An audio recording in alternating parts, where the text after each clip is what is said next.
Hello all, welcome back to our YouTube channel. Guys, ఎట్లున్నారు అందరూ? Daily targets follow అవుతున్నారా లేదా? ఇఫ్ ఫాలో అవ్వకుంటే తొందరగా స్టార్ట్ చేయండి, బికాస్ ఇట్స్ డే 38. ఇప్పటికే 1 month క్రాస్ అయిపోయింది. చూస్తూ చూస్తూ అయిపోయింది. టైం ఎందుకో ఫాస్ట్గా గడిచిపోతుంది అన్న ఫీలింగ్ వస్తుంది. అందుకే ఒక్కో గంట, ఒక్కో నిమిషం కూడా మనకి ప్రజెంట్ ఉన్న పొజిషన్లో చాలా వాల్యుయబుల్. అందుకే అసలు టైం వేస్టే చేయకండి. సోయా గైస్, నేను నా ప్రిపరేషన్ గురించి మాట్లాడినట్టయితే ఆగస్ట్ మంత్లో చాలా గ్యాప్స్ వచ్చినాయి నాకు. శ్రావణ మాసం కాబట్టి పూజలు, వ్రతాలు అండ్ స్పెషల్లీ నా ఎగ్జామ్స్, ఇంట్లోనే టైం అంతా వేస్ట్ అయిపోయింది. సో ఇప్పుడు కంప్లీట్ ఫ్రీ అయినా కాబట్టి కొత్తగా నా ప్రిపరేషన్ని బిగిన్ చేయాలి అని చెప్పేసి ఆలోచించిన.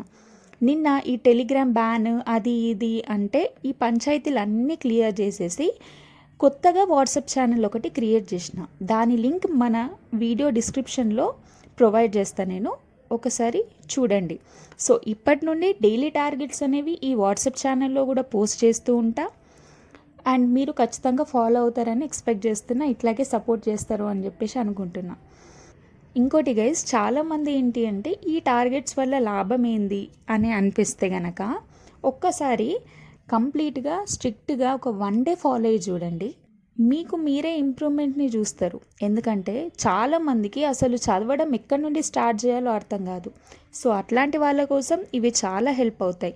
ఇచ్చిన ఒక్కో టాపిక్ని ఫినిష్ చేసుకుంటూ పోతే ఆ డే ఎండింగ్ కల్లా మీరు ఎంత సాటిస్ఫాక్షన్తో పడుకుంటారో మీరే అబ్జర్వ్ చేసి చూడండి, మీకే అర్థమైపోతుంది క్లియర్గా. సో అది. అండ్ ఇంకోటి ఏం ఆలోచించిన అంటే, మేజర్గా నా ఫోకస్ ఏంటి అంటే ఇప్పుడు నేను స్టార్ట్ చేసే ప్రిపరేషన్ ఈ 2 to 3 yearsగా నేను చదివే దానికంటే కొంచెం డిఫరెంట్గా చేయబోతున్నా. అదేంటో మీతో కొంచెం షేర్ చేసుకుందామని అనిపించింది. మీకేమైనా హెల్ప్ అవుతుందేమో అని అనిపించి ఈ వీడియో చేద్దామని చెప్పి డిసైడ్ అయినా. So first and foremost thing ఏంటి అంటే, సిలబస్లో ఉన్న ఈచ్ అండ్ ఎవ్రీ వర్డ్ యొక్క కంటెంట్ని నేను గ్యాదర్ చేసుకుంటా. అంటే నా నోట్స్ నుండి నేను ఇప్పటివరకు ఏదైతే నోట్స్ చేసుకున్నానో లేదా ఏదైనా బుక్ చదువుతున్నానో దాని నుండి సిలబస్లో ఉన్న వర్డ్ టు వర్డ్, వాడు మనకి సిలబస్లో ఎంతవరకు అడిగిండో అంతవరకే చదవాలి, ఎక్స్ట్రా చదవద్దు అని డిసైడ్ అయినా. ఇలా అంటుంటే చాలామందికి అర్థం కాదు. కాంపిటీటివ్ ఫీల్డ్ కదా ఇది, మనకి ఎంత నాలెడ్జ్ ఉంటే అంత ఎక్కువ ఉండాలి అని చెప్పేసి అంటారు. ఆ అపోహలో నేను కూడా ఉన్నా. కానీ మనకిప్పుడు ఎగ్జామ్ని క్రాక్ చేయాలంటే సబ్జెక్ట్ నాలెడ్జ్ కంప్లీట్గా ఉండాల్సిన అవసరం లేదు.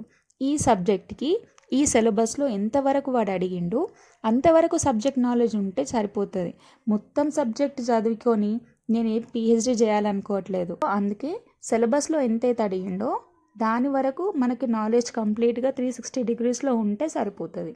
సెకండ్ థింగ్, ఆల్మోస్ట్ 3 years వరకు డ్రాఫ్ట్ చేసిన కాన్స్టిట్యూషన్ మనం 3 monthsలో గుర్తుంచుకోవాలి, చదవాలి. నేను నా ప్రీవియస్ వీడియోస్లో కూడా మీకు చాలాసార్లు చెప్పినట్టే పాలిటీ అంటే నాకు ఎంత ఇష్టమో అంతే డిఫికల్ట్గా అనిపిస్తుంది. ఎందుకంటే అవి గుర్తుంచుకోవడం, లైక్ ఆర్టికల్స్, స్కెడ్యూల్స్, దాని సబ్ క్లాస్లు అవన్నీ గుర్తుంచుకోవడం కొంచెం టఫ్గానే అనిపిస్తుంది. కాబట్టి దీనికి only solution revision and practice.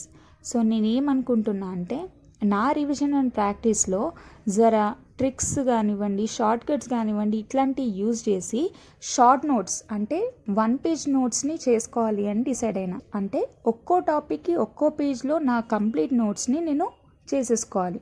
దీనివల్ల నాకు ఒక అడ్వాంటేజ్ ఏంటి అంటే, లాస్ట్ మినిట్ ప్రిపరేషన్లో నాకు ఇవన్నీ యూజ్ అవుతాయి, ఈ షార్ట్ నోట్స్ అన్నీ. సో ఇట్లా అయితే చిన్నగా ప్లాన్ చేసుకున్నా, కొన్ని చేంజెస్ చేసుకున్నా నా ప్రిపరేషన్లో. మీకు ఇట్లాంటి ఇంకేమైనా కావాలనుకుంటే లేదా మీరు నాకేమైనా సజెస్ట్ చేయాలనుకుంటే కింద కమెంట్స్లో చేయండి. బికాస్ మీరు అందరం కలిసే రాస్తున్నాం కాబట్టి ప్రతి ఒక్కరి స్ట్రాటజీ యాక్సెప్టబుల్ ఉండాలి అని రూల్ లేదు, వర్తిస్తుంది అని కూడా నేను చెప్పాను. సో మీ సజెషన్స్ ఏమున్నా మీరు నాకు ఇవ్వండి, నా సజెషన్స్ ఏమున్నా నేను వీడియో రూపంలో మీకు షేర్ చేసుకుంటా. So that's it for today. I hope you like the video. Please do like, share, comment and subscribe to my channel. Thank you.